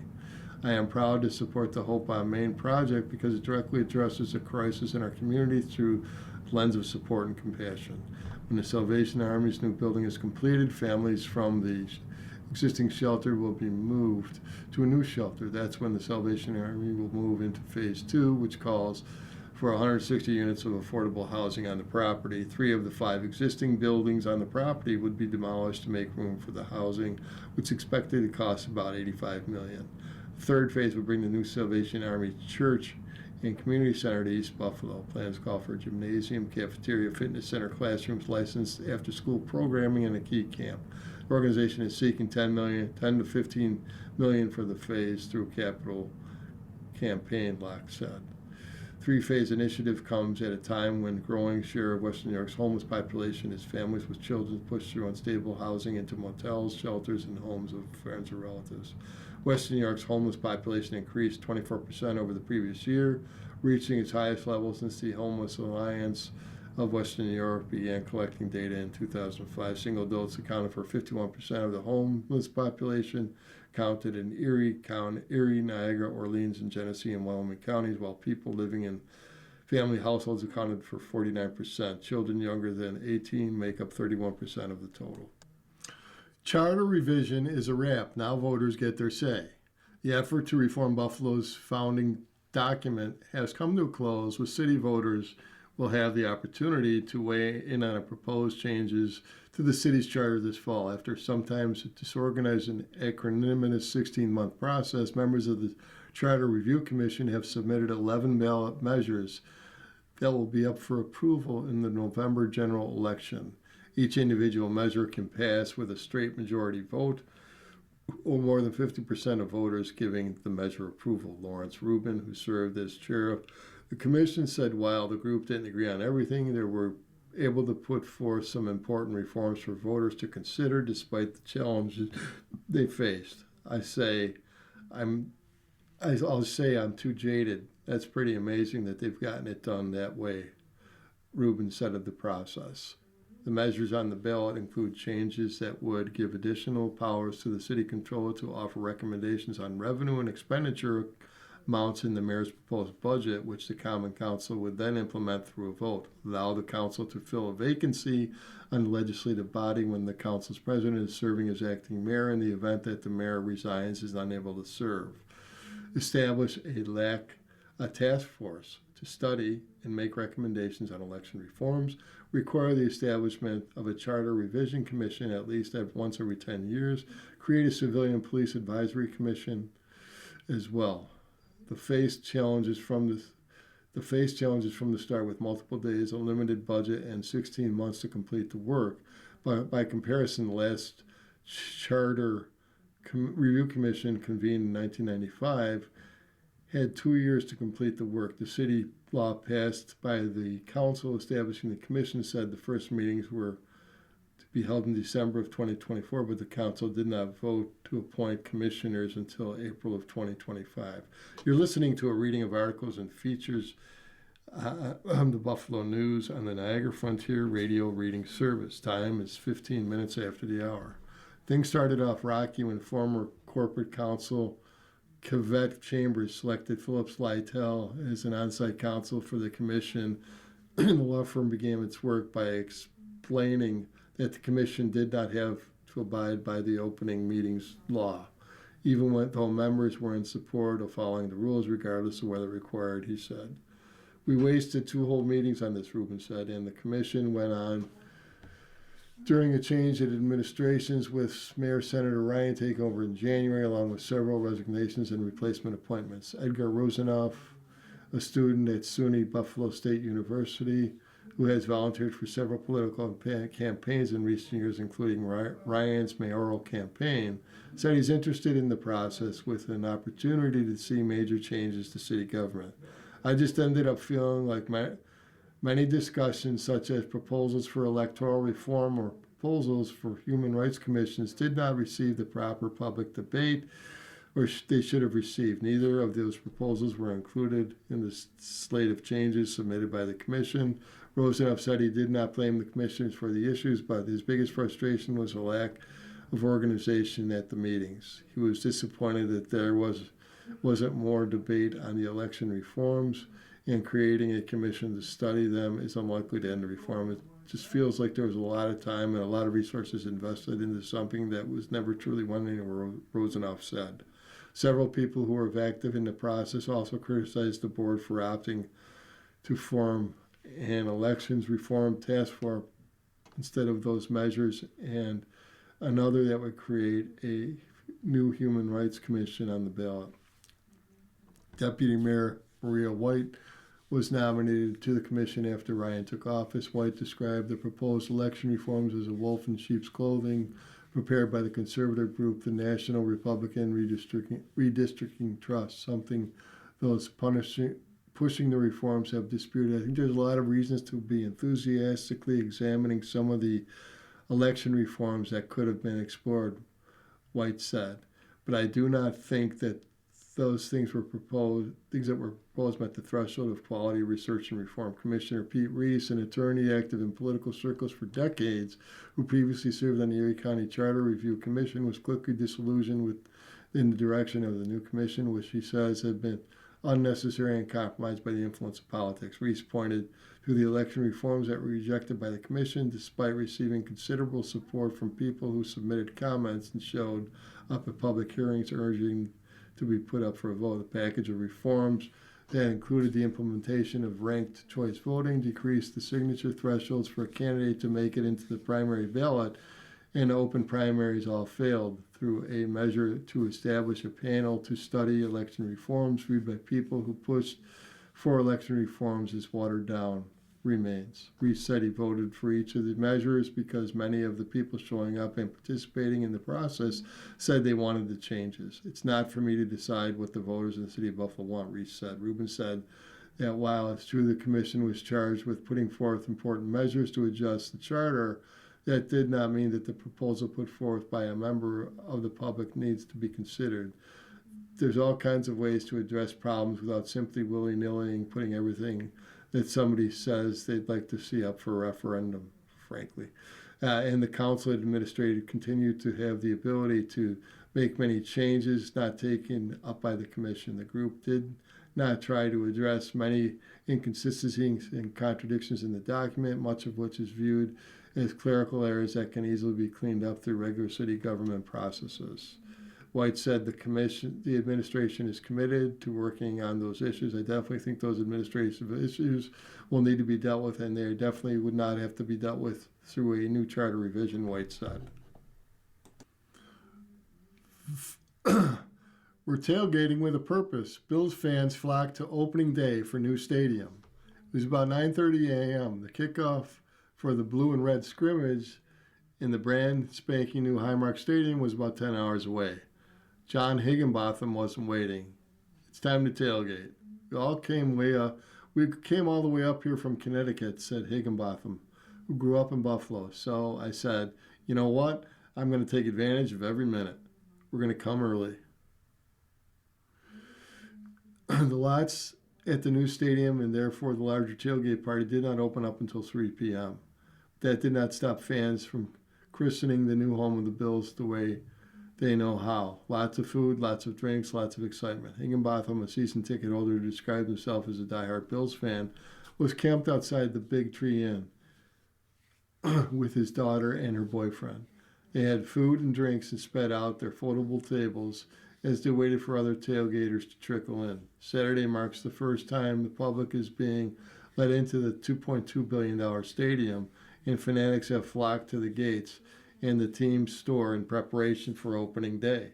I typically wouldn't come for the blue and red scrimmage, Higginbotham said, but I want to get to see the big stadium. It was the new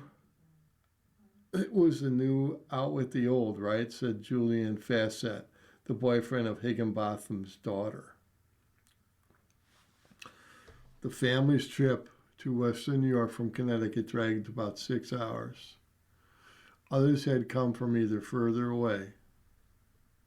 Jennifer White, who flew in from Las Vegas for opening day, had a tent set up less than a 5-minute walk north of the stadium's gates as early as 11 a.m. Originally from Hamburg, White was sharing her tent with Robin Shipman, as both the two were selling uniquely Bills-themed merchandise. White's business, Most Amazing Bills Fans in America, or Mafia, offered shirts repping the team's signature nickname for their fan base. She said sometimes people don't like the nickname Bills Mafia because it's a bad connotation, but that's why she started her business, to remind people how great the fan base is. You say go Bills and you're like just family, White said. Literally, they will give you the shirt off their back. She said even in Vegas she finds some members of Bills Mafia at bars and sells her t-shirts there. Shipman was selling jewelry made from rocks removed to build the new stadium, and both of them plan to donate 20% of their earnings for the day to local charities. We're tailgating with a purpose, Shipman said. Buffalo is all about giving back. Asking Eric. In-laws fret over questions about religious conversion.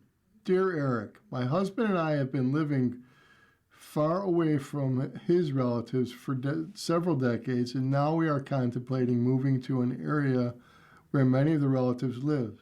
They are generally pleasant and well-meaning people, and I mostly enjoy their company. My husband's relatives, immediate and extended family, are all Christians for whom winning souls to salvation is a crucial matter. He was raised this way, but while still Christian, no longer believes that it is the only legitimate spiritual path. Early in my adulthood, I converted to Judaism, raised as nothing in particular, and I remain observant ever since. My problem concerns being questioned by his relatives why I converted to Judaism. I do not enjoy discussing this. For me, it's a private matter, and have already asked this question by 2 of his family members, and I was even asked by one why I did not want to be a Christian. I want to be gracious, and I don't mind questions about my Jewish practices or beliefs, but asking why feels intrusive. So is there a diplomatic way to decline answering? I really want to be prepared for this, as I know it will come up again, a private matter. Dear Private, one path may be to say it plainly, similar to what you have wrote here. I treat faith and spirituality as something that's personal and do not want to talk about it. I hope you understand, and I don't want to offend you. I just want to see it as sacred to me. But I'm happy to talk about how I practice my faith if you're interested. For someone who is dogmatic or has a strong commitment to evangelism, this may not be satisfactory, and that's something that they have to work through. It's not your responsibility to make it okay for them. and you don't have to debate your choice or your boundary with them. You may want to talk about this with your husband, as he'll likely have insights both as someone who is related to these folks and someone who speaks the same language around faith and religious practice. He may be a good buffer for you in the future conversations. Dear Eric, my parents in their 70s have decided to move from New England, where our whole extended family lives, to Florida, where no one in the family lives. When they told me, I told them that I hoped they did not expect me to make my limited time off and financial resources to bring my whole family to visit them on a regular basis. I also said not to expect to rely on me in the event of an emergency. I was clear with them that they are deciding to move away from us, their entire social support system, and they would not be expected to bear the burden of their decision. I should note, we should not be expected to bear the burden of their decision. I should note that this sort of thinking is very much in line with the type of thinking they raised me with: individual responsibility and living with consequences of one's actions. They took my response very poorly and are not speaking to me. My siblings have all told me they are 100% in agreement with me and have not admitted that to our parents. Am I out of line to expect my parents to walk the talk they raised us with for being frank with them about my opinion? Honest son. Dear honest son, from your description, the comments seem to be an oversized reaction to your parents' decision. They come across as harsh, but as with so many things in families, it's very likely that their comments aren't just about decision. It's possible that the frustration you're feeling is rooted in some other part of your relationship with your parents, and it's coming to a head with this move. Obviously, without more information, it's not clear, so let's talk about what's generally true. Your parents are free to move wherever they want to move. Obviously, any move impacts your whole family, but if you're taking it personally or seeing it solely as a burden, it might help to ask them about their reasons and what benefits they hope to derive from relocating. You might ask what they plan to do in the event of an emergency, or whether they've made plans to return for visits. There's no guarantee that they've thought that far, but as a family you can discuss what everyone hopes will happen and come up with a plan that works for all. You're entitled to your opinion, though in this case it doesn't seem that sharing your opinion is going to get you what you want. So try another form of communication, focus on understanding and finding solutions. You're listening to a reading of articles and features of the Buffalo News on the Niagara Frontier Radio Reading Service. Time is 28 minutes after the hour. Now let's take a look at sports. Gathings takes on new role for the Bulls.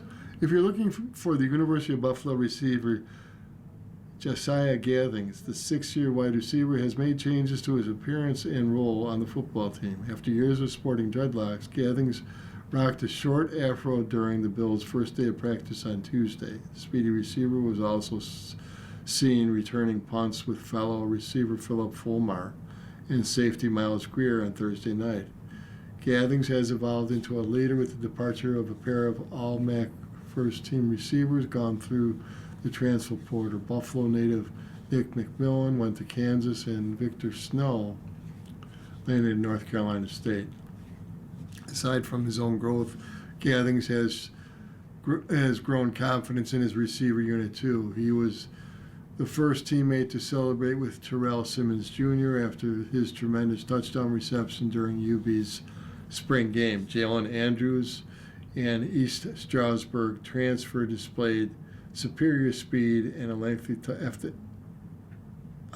touchdown reception during an 11-on-11 Tuesday. Chance Morrow and Patrick Clax III are coming along on and off the field for an offense with new coordinator looking to fill starting roles from a 5-7, 4-4 Mid-American Conference team in 2025. People have stepped up. Definitely Definitely chance, Gathing said. He's stepped up as a leader. He's stepping up his game along with consistency every day. Great leader. When the preseason camp began, Gathing spent the week consistently talking to receivers. His expanded role at UB has echoed by teammates for months. He's become like a great leader for the team, and he's really passionate about football, said UB quarterback Elijah Holmes, a Wingate transfer. He really communicates with me and other quarterbacks well about what he wants and what he sees out there, and to eventually get him the ball and also help us move the ball and get drives down the field. Gathings, who takes pride in being a deep threat and controlling a 50-50 balls, has experience playing every receiver position. Where will UB's new offensive coordinator, Tony Tokaras, have Gathings line up? I feel like it's wherever the team needs me from week one. Gathings already told Tokaras the best offensive coordinator. Called Tokaras the best offensive coordinator he's had. He said, former Florida State quarterback coach, brings a lot more than just play calling. You can tell this ain't his first rodeo, Gathings said. Reflecting on his growth, Gathings wanted to be more vocal and build relationships with each offensive unit. He's already proved himself on the field. In 2023, Gathings was Akron's leading receiver, 55 receptions, 575 yards, and 1 touchdown. He recorded 36 receptions, 410 yards, and 3 touchdowns with UB as a redshirt senior in 2025. But Buffalo figured he'd return as a medical waiver. With a medical waiver, we were optimistic when we brought him in from UConn that he had a year at Akron with a substantial injury that would qualify. UB coach Pete Lambeau said, the way the waivers had worked in the past, you couldn't submit those to the fall. A 3-star recruit from Statesville, North Carolina, Gathings, due to injuries, spent his first college year redshirting at Akron in 2021 and appeared just 2 games in 2022. I kind of had a sense that I would be back, but didn't really know exactly how it would work out because, like, I was relying on my medical waiver to get cleared, Gathings said. I didn't want to play the first 2 years I didn't want to get to play my first 2 years due to injuries, so I didn't know exactly how that would work. But yeah, I definitely plan to be back. I can say right after we got done with playing the last game against Ohio last year, I knew I didn't have the year I wanted to have last year, so my mindset right away got on, can I go ahead and get ready for the next year? Fueling the fire. Slide and draft inspires rookie defensive back Kilgore's passion to play. Jalen Kilgore had a decision to make. As the NFL draft marched forward in April, Kilgore's wait grew long. The first round came and went without the North Carolina defensive back hearing his name called. No big deal, he thought. NFL.com had him pegged as a second-round prospect anyway. But then the second and third rounds took place, and again Kilgore was left waiting to hear his name. It wasn't until the Bills called in the 5th round, at the number 167, the overall selection, that Kilgore could finally exhale. It's something that wasn't expected, but we always put our faith before anything in my family, Kilgore said. I'm never going to disregard God's blessings towards me because I dropped a couple of rounds. I'm always going to be grinding, no matter what.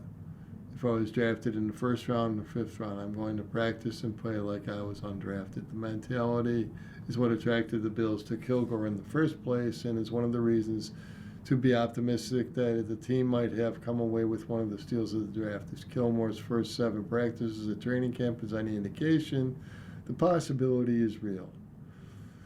During Tuesday's practice, Kilgore came untouched through the left side of the line of scrimmage for a would-be sack on the blitz. 2 plays later, he was in center field providing coverage from a deep part of the field.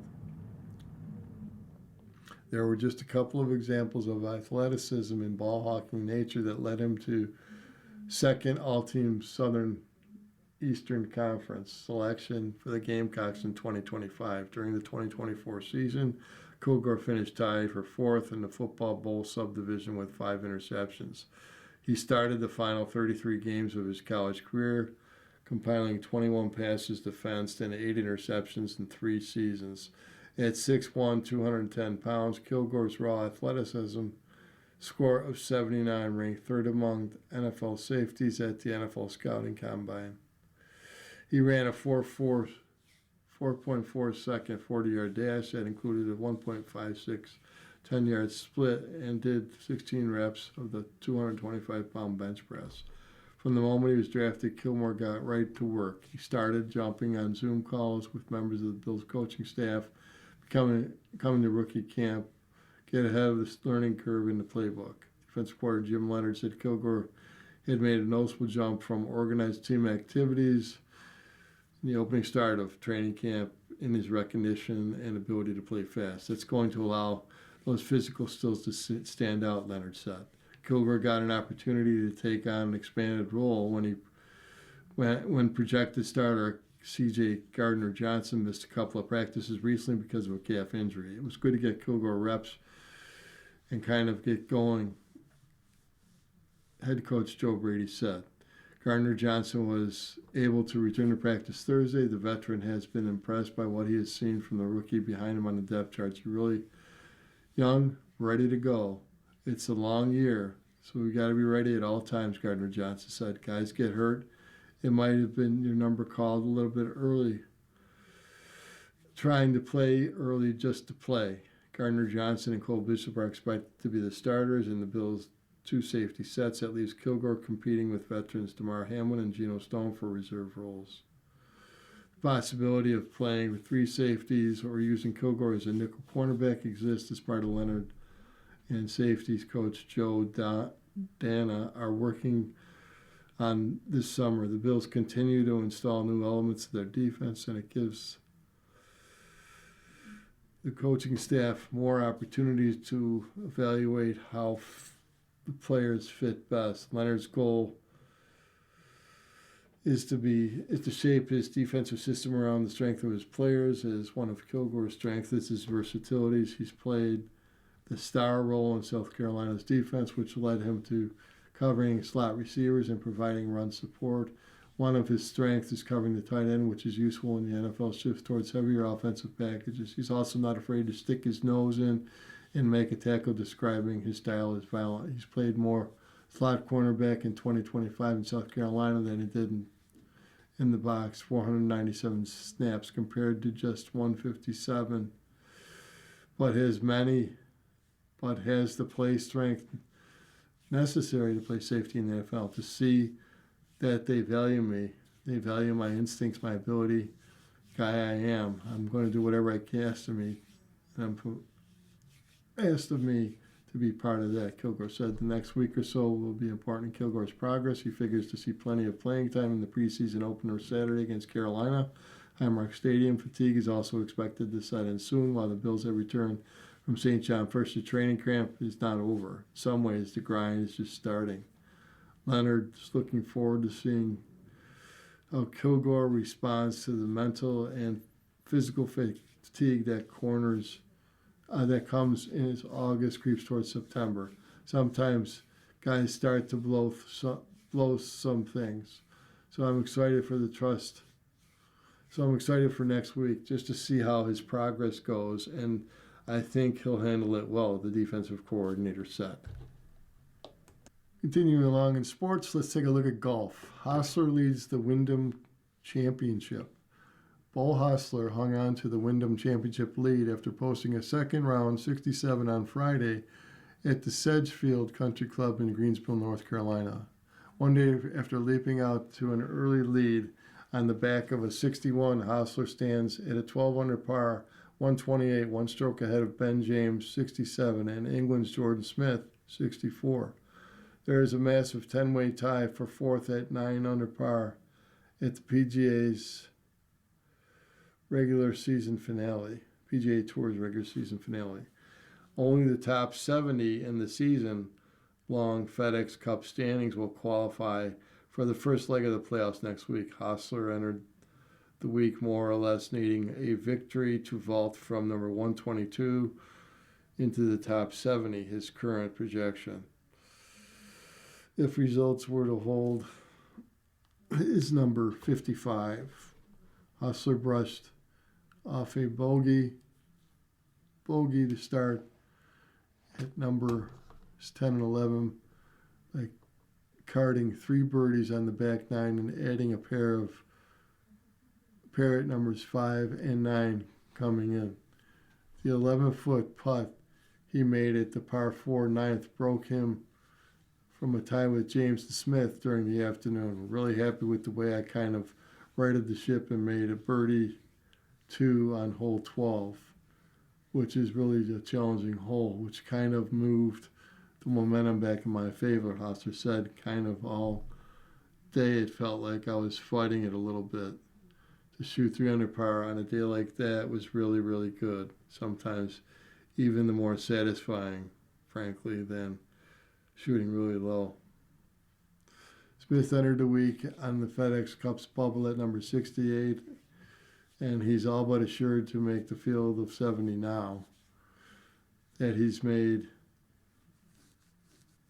the cut in Greensboro. His round of 64 included an eagle birdie stretch at numbers 5 and 6, and he finished the day on the front line. Yeah, I'm reasonably happy, Smith said, of his first season in the States after a career on the DP World Tour.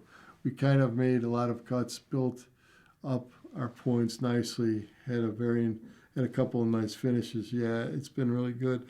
So hopefully we can sort of make it really a good year by having a good week here and pushing on into the playoffs. James, 23, continues to threaten for his first PGA Tour victory after he turned pro this summer and held the 36-hole lead in his first professional start at the Canadian Open. He made an eagle 2 on his first hole of the day. His approach at the par 4 10th, slowly spinning back toward the pin and eventually dropping. Sometimes you just make golf bigger than what it is, James said.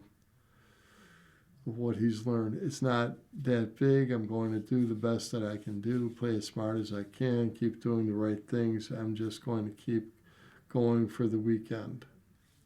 The 10 players nodded at 9 under. Doug Ginn, 67, Max Greiserman, 66, Sahith Tigala, 69, Alex Smalley, 64, Michael Brennan at 65, Billy Horschel at 66, Alex Noren of Sweden, 65, David Skins of England at 65, Matty Schmid of Germany at 67, and Rico Hoey of the Philippines at 65. Defending Wyndham champ Cameron Young, 66, recovered from a poor opening round to make the cut at 3 under. Now let's look at the letters to the mailbag. Jay Skursky on the Buffalo News. Should Coleman be dealt if he isn't the number 3 receiver? Drew S.S. If push comes to shove, or an injury issue or hiccup emerges as the interior of the Bills' offensive line during training camp, would you be willing to offer a 2027 6th-round draft pick to the Raiders for guard Jackson Power Johnson, if available, who is still on his rookie contract or is free to sign Mickey Becton to further fortify the interior depth of the offensive line? Do you think what matters most in training camp is just making it to the regular season without losing an important and impactful player? Does the loser of the number 3 wide receiver role between Keon Coleman and Josh Palmer get traded, or give Trent Sherfield or rookie Skyler Bell a better opportunity to contribute with Terrell Shavers waiting in the wings? Jay, either of those moves would be fine if the team suffered a loss on the interior of the offensive line, although with Austin Corbett and Alex Anderson competing for the starting guard job, there is depth. There's depth to withstand one injury. With the recent contract extension given to Osiris Torrance, the Bills made significant investments across the offensive line. So many other moves there would have to fall into the budget category. Most of the time, I would agree that the main focus of training camp should be to make it through healthy. Although Bills installing a new defense this year, I'd say as many on-field reps as possible for that group is a priority. Safety C.J. Gardner-Johnson referenced the importance of being on the field as much as possible when he returned from a calf injury after missing just 2 days of practice. The defense needs to hit the ground running, so it needs as much on-the-field work as it can get.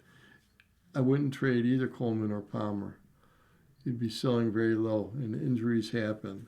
I'd rather have a decent depth. Sherfield is here primarily to play special teams and serve as a blocker. I'm not all that interested in him taking on a larger offensive role. My expectation for Bell right now is he'll start if he forces his way on the field through his play. Palmer looks healthy in training camp. I'd like to see if he can actually contribute to the offense the way team envisioned he would start last season before he got hurt. As for Coleman, talk is cheap. He seems to be doing the right things. He's not going to convince anyone he's truly turned the corner through his career until on the field the results follow. As for Shavers, he tore his ACL in January, so it's looking like a return somewhere in the middle of the season at best. Even at that point, he may not be anywhere close to 100%. Sam asks, I'm sure that highly competitive golf tournament was very valuable learning experience for Elliott. I know it's early on in training camp, but who do you feel has been more dominant, the Bills' offense or their defense? What players stood out at both squads and why? Appreciate the kind words, Sam. I'm not going to take the easy way out here and say that both units had their moments in training camp. I did miss the first 3 practices of the camp to caddy for my son, but in speaking with reporters who have observed every practice to date, they're in agreement that neither the offense nor the defense has consistently risen above the other. That's probably what you want, because it would be a concern if the offense or defense was considerably being dominated by the other side of the ball. Some of the players who have stood out include wide receiver DJ Moore and edge rusher Michael Hecht. Moore, simply because he looks better than any other receiver the Bills have had since Stephon Diggs. It's understandable for fans to be excited about what his audition can mean for the entire offense. Hecht has stood out to me because of how healthy he looks after rupturing his Achilles tendon in November. Initially, I would have thought he would be a candidate for the injured reserve at the start of the season, which would keep him out at least a month. But it looks to be making a real run at being ready to contribute as soon as week 1. John asks, can you please explain the difference between cut, released, and waived, and why a player goes from being waived to injured, reserved? While you're at it, could you also explain what a reserved futures contract is? Thanks. Thank you, John. Cut is the informal way of saying a team has moved on from the player. Released or waived is the current term for use. A player who has less than 4 accrued NFL seasons is waived. That means every team in the league has the chance to acquire that player. If no team does that, the player has cleared waivers and becomes an unrestricted free agent. Players with 4 or more accrued seasons are released. They immediately become unrestricted free agents and can sign with any team. After the trade deadline, all players are subject to waivers if they are released from their contract. A reserve future contract is a reserve futures contract most commonly is used as a way for teams to bring players from their practice squad back for the following season. Contracts, which are usually for 1 year and a veteran minimum salary, typically are signed in January or February after the team's season is ended. A reserve futures contract guarantees a player's spot on the team. It's 90-man roster for the upcoming season, but doesn't officially kick in until the start of the league new year in March. Now let's look at the Sabres. What could the Sabres opening night lineup look like? Here's a way too early projection. The Sabres lineup will have some distinct changes this season. Alec Tuch's gone off to Washington with a new long-term contract. Bowen Byram gets a chance to be a top-pairing defenseman shipped to Chicago as part of a 3-player trade. Olin Zellweger joins the Sabres defense after a June trade with Anaheim. Yuri Kulich is expected to return after blood clot limited him to 12 games in 25-26. Sabres opening the season October 1st at Columbus, which leaves plenty of time for speculation. But here's a way too early projection for the possible line combinations. Forwards, first line, Josh Stone, Josh Norris, Tage Thompson. Second line, Zach Benson, Noah Ostlund, Konsta Helenius. Third line, Jason Zucker, Ryan McLeod, and Jack Quinn. Fourth line, Beck Malenstein, Sam Carrick, and Peyton Krebs. What will work? The versatility in this group, whether it's Stone, Krebs, and Thompson, or Ostlund, it's a strong unit. Krebs played on all 4 lines last season and took on various roles wherever he played. Doan played at left wing, right wing, registered his best season to date, 52 points on 25 goals. Thompson played 63 of 81 games at center after Kulich was ruled out in November. But Thompson should flourish if he's moved back to wing. What's new? There isn't a lot new personnel among the forwards, save for the addition of Connor Sheary, 11-year NHL veteran, second stint with Buffalo, but the Sabres have a surplus forward, including 15 players on the roster from last season, so expect a shuffle and a logjam. 4 players like Ostlund and Helenius, whose breakout in the Stanley Cup playoffs merited not just attention, but hope of a bigger role in the Sabres lineup this season. The question is where? The question marks, the health of Kulich and Norris. Kulich, 3 goals and 2 assists in 12 games last season and played on all 4 lines at some point. There was concern whether his career would continue, but Kulich said in May he underwent surgery to treat blood clots, expects to play this season. Norris played only 44 games last season due to separate upper body and rib injuries and hasn't played more than 66 games in a season due to injuries and surgeries in the past in his 7-year career. Defense, first pairing, Tage Samuelsson, Rasmus Dahlin. Second pairing, Olin Zollinger and Owen Power. Third pairing, Connor Timmins, Louis Crevier. 7th defenseman, Zach Metsa. What works? The Sabres currently have 11 defensemen on the roster, but paring down that group is a little bit more cut and dried, given that they're returning 3 of the top 4 defensemen, including Dahlin, the finals for the Norris Trophy, and Samuelsson, who had a career best 13 goals and 41 points and 154 block shots in 78 games. A healthy Timmins will help the defense, both a physical and shot blocking standpoint. What's new? Byram and Michael Kessering are now in Chicago and in San Jose, respectively. Zellweger and Crevier are in. Zellweger averaged nearly 17 minutes of ice time in 76 games last season with Anaheim. Played on the power play and penalty kill. Was a big part of this acquisition, was his upside. General Manager Jarmo Kukalainen said new parallels between Byram and Zellweger. Also saw potential in Zellweger, who is entering his 4th season. Question mark, second pairing and third pairing, where Zellweger or Crevier could play. Kukalainen said trading for Zellweger that he anticipated Crevier and Zellweger to complete for the spot on the second defensive pairing with Power. The case for Zellweger on the second pairing, the speedy 22-year-old enters his 4th season, 16 goals and 35 assists in 195 block shots in 164 games. Case for Crevier, third pairing, at 6'8", he brings a physical presence. He blocked 95 shots, had 124 hits, 78 games. Offensive production was just below Zellweger. Crevier scored 7 goals, 18 assists in his first full season, playing 24 games in 23-24 and 32 games in 24-25. Goalies, Jukka-Pekka Luukkonen.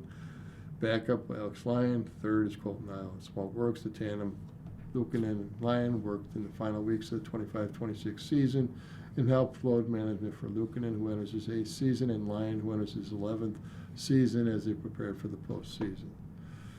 Lyon carried the goaltending load in the heart of the playoffs, starting 8 of the 13 games, including 7 from April 23rd to May 10th, which showed necessity of having a solid number 2. What's new? There isn't much new about the goalie system. 3-goalie system, unorthodox in the NHL, but one that the Sabres used last season with Luukkonen, Lyons, and Ellis. Question mark is whether we finally see a consistent Luukkonen or we see Connor Hellebuyck go for the Sabres. There's still a few weeks between now and the season opener in Columbus, so technically the door's still open over trade between the Sabres and Winnipeg. But there are more questions than answers surrounding any hope of the idea of trade involving the Sabres and the Jets. What are the Sabres willing to put in order to acquire the former Hart Trophy and Vezina winner? Who would want to go to Winnipeg given the presence of no trade clauses in contracts? Will a trade actually happen? Now let's take a quick look at the baseball scores on the weekend. Friday results: Boston 13, the Athletics 1. Cleveland 8, Chicago White Sox 2. Texas defeated Baltimore 2-1. Tampa Bay topped Seattle 2-1 as well. In the National League, Pittsburgh fell to the Mets 6-4. Washington defeated Cincinnati 5-3. And St. Louis topped Colorado 3-2. Arizona topped the Dodgers 4-3. In Interleague, Los Angeles Angels 4, Miami 3, Minnesota 8, Milwaukee 6, Chicago Cubs 6, Kansas City 4, Toronto 5, Philadelphia 4, the Yankees 3, Atlanta 2 in 10 innings, Houston 6, San Diego 3, San Francisco 5, Detroit 2. Sunday's games: Athletics are at Boston at 1:35, Cleveland is at the White Sox at 2:10 p.m., Baltimore is at Texas at 2:35 p.m., and Tampa Bay is at Seattle at 4:10 p.m. That's in the American League. In the National League, Cincinnati is at Washington at 12:15, the Mets at Pittsburgh at 1:35, Colorado travels to St. Louis at 2:15, the Dodgers take on Arizona at 4:10 p.m. In Interleague, the Braves take on the Yankees at 1:35 p.m. Toronto is at Philadelphia at 1:35. The Los Angeles Angels are at Miami at 1:40 p.m. Chicago Cubs is at Kansas City at 2:10 p.m. Minnesota is at Milwaukee at 2:10 p.m. Detroit is at San Francisco at 4:05 p.m. and Houston is at San Diego at 8:20 p.m. You've been listening to a reading of articles and features for the Buffalo News for the date of August 9th, 2026. We read from the Buffalo News every week on weekday and Sunday mornings at 9 a.m. and rebroadcast at 4 p.m. For more information, call 716-821-5555. Your reader today has been Ron Bickelman. Thank you for listening.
following program is intended for listeners who are blind, have low vision, or have another